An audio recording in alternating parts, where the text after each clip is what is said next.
Today we're taking another look at the Lenovo Tab P11 Plus. It actually has some pretty good specs for the price, but now that it's been out for a couple years, is it still worth it in 2023?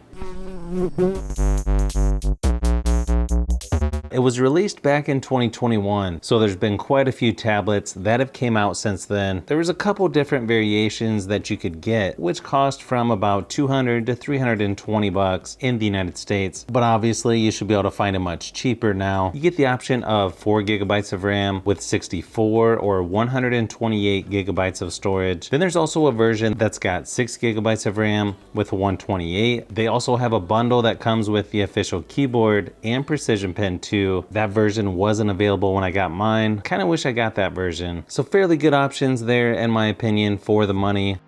It's got a pretty nice 11-inch IPS display, 2000 by 1200 resolution, 400 nits brightness. It even looks better than some of the Samsung tablets that have been released within the last couple years. When comparing the screen on this to, say, the Galaxy Tab A8, screen on here is going to look brighter, better contrast. Plus, you can get up to 4K resolution on YouTube videos, full HD playback on apps like Netflix. Again, everything's nice and bright, good contrast, a little more vibrant colors than what you would normally see on more affordable tablets. Lenovo usually does a really nice job when it comes to the display quality on their tablets. Now, as far as performance goes, you get a MediaTek Helio G90T processor. I've got the one with 6 gigabytes, 128 gigabytes of storage, and it has decent performance, slightly better than the Galaxy Tab A8. You're also going to get HD graphics, high frame rates on games like PUBG Mobile. It's also going to play games like Asphalt 9 fairly smooth as well. Overall, I feel like it does a decent job for gaming and should be good enough for most people when gaming on this tablet. The software on here is pretty nice as well, sort of like stock Android with a few things that are a little different. Left of the home screen, you've got the Google Entertainment Space. Kind of a nice option if you're not going to have the Google Discover newsfeed. Another nice feature is you've got productivity mode, sort of their version of Samsung DeX. Maybe not quite as good as Samsung DeX, but still a nice feature to have to be a little more productive on here, especially if you connect this to a keyboard and mouse to make it feel a little more like a regular laptop. It's also going to work with the Precision Pen 2, which is nice to see. You normally don't see that in this category, like on the Galaxy Tab A8. Probably not going to beat the Tab S6 Lite, which has the S Pen included, but still it's nice to have for taking notes or just moving around the software. I believe when this one was launched, it came with Android 11, but it's been updated to Android 12, and it should get security updates until 2024. Downside is, this is one area they need to improve on if they really want to compete against Samsung as far as software updates go.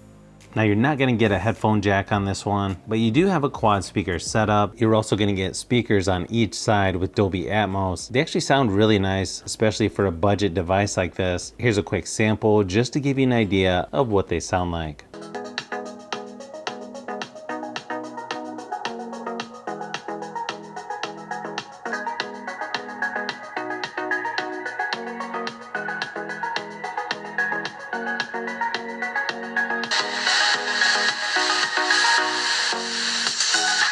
Cameras are sort of what you would expect on here, not going to be the best, but probably just good enough to get the job done. You've got a 13 megapixel rear facing camera, 8 megapixel front facing. You are going to get up to 1080p resolution for video recording, and that's on the front and rear facing cameras. Here's some quick samples just to give you an idea of what to expect.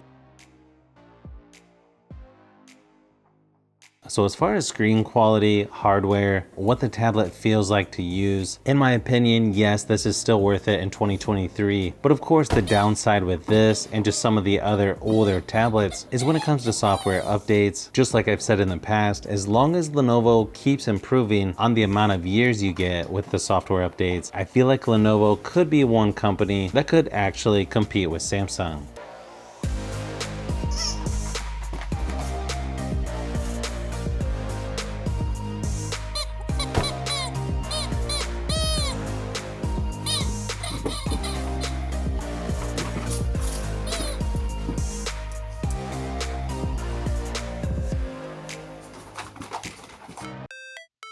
So if you've made it this far into the video, you may want to say thanks by subscribing, and don't forget to give a thumbs up if this video was helpful. This is Brian from Fishbee Productions. Thanks for watching, and I'll see you on the next one.